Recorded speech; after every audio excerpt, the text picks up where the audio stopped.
आप टाइटल देखकर समझ गए होंगे कि मैं किसके बारे में बात करने वाली हूँ। हाउसवाइफ, एक गृहिणी जिसकी इस समाज में कोई इज्जत नहीं है। आज एक ऐसी ही कहानी नारी के बारे में बताऊंगी और अपने अरमानों को कैसे उसने कुचल दिया अपने परिवार के लिए। चलिए, आंचल हमारी कहानी के मुख्य किरदार है। आंचल लाखों औरतों की तरह एक गृहिणी है और संयुक्त परिवार में रहने वाली एक महिला है। नित प्रतिदिन प्रातःकाल उठकर घर के सभी चीज़ों का ध्यान रखती है। आंचल के परिवार में 7 सदस्य हैं। देवर, ननद, पति, सास, ससुर और 2 बच्चे हैं। सभी की छोटी बड़ी ज़रूरतों का ध्यान रखना उसका परम कर्तव्य है। सुबह पति के ऑफिस जाने के लिए टिफ़िन, सास ससुर की मालिश, दवा से लेकर बच्चों का होमवर्क, सारा काम काज करती है। भारत में 80% औरतें परिवार का ध्यान रखना और दफ्तर के सारे काम बखूबी निभाते हैं। इसी दैनिक जीवन में सारे कार्य करके ऊपर खुशी की अनुभूति होती है। ननद देवर के प्रति सारी जिम्मेदारियां निभाती है। आंचल एक ग्रेजुएट थी, लेकिन आगे पढ़ने के बारे में सोचना उसके लिए कठिन पर्वत की चढ़ाई करने के बराबर थी। घर की इतनी सारी जिम्मेदारी उसके कंधे पर जो थी। आंचल एक कार्यारण स्त्री थी।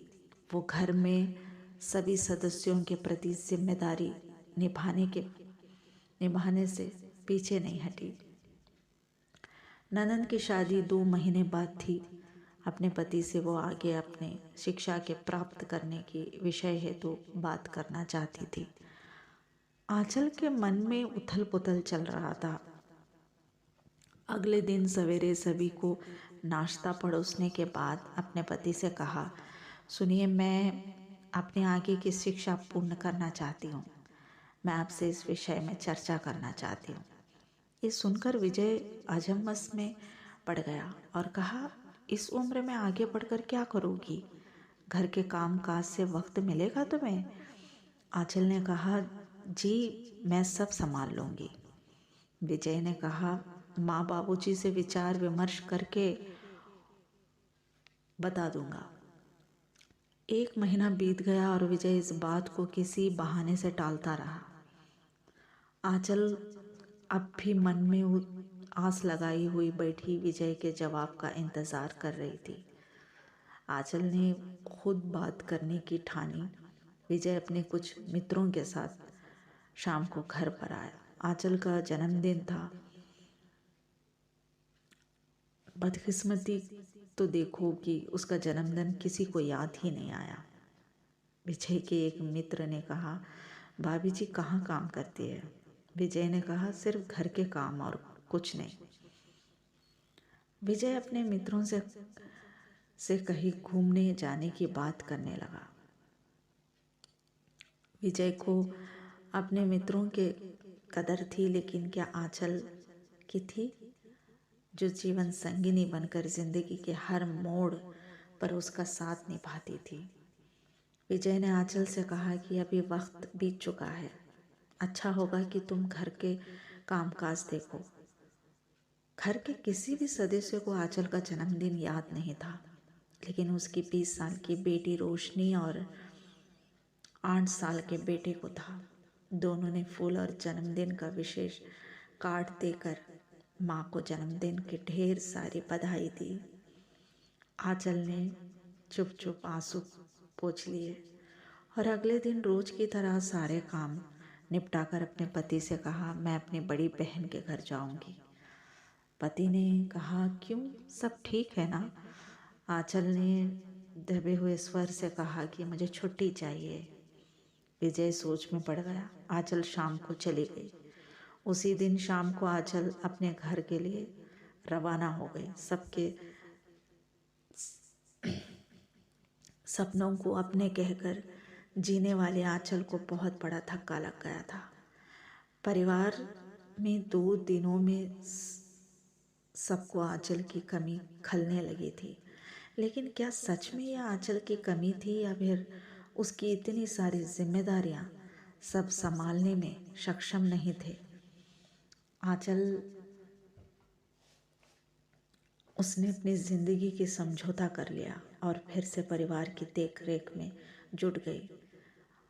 आखिर में उसने विजय से कहा कि सुनिए, मैं अपनी बेटी रोशनी के साथ ऐसा कुछ नहीं होने दूंगी।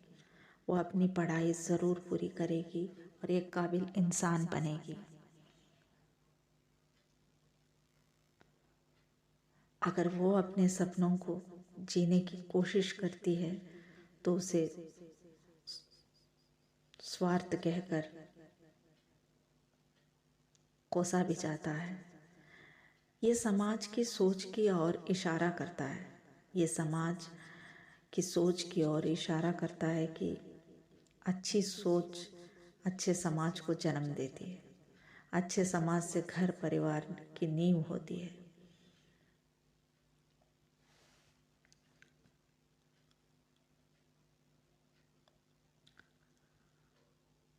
आंचल ने मन में चुनाव कर लिया था कि वो अपनी बेटी के सपनों को कोई समझौता नहीं करेगी। श्री के अरमान सिर्फ किताबों तक सिमट कर नहीं रहने चाहिए। अब वक्त आ गया है कि हम सब मिलकर उनके दबे हुए अरमानों को पंख दें।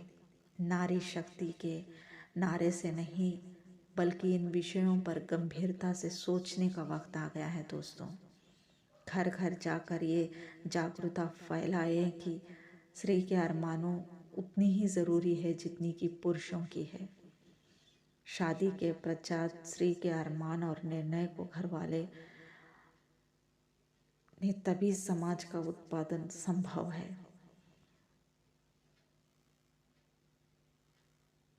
धन्यवाद।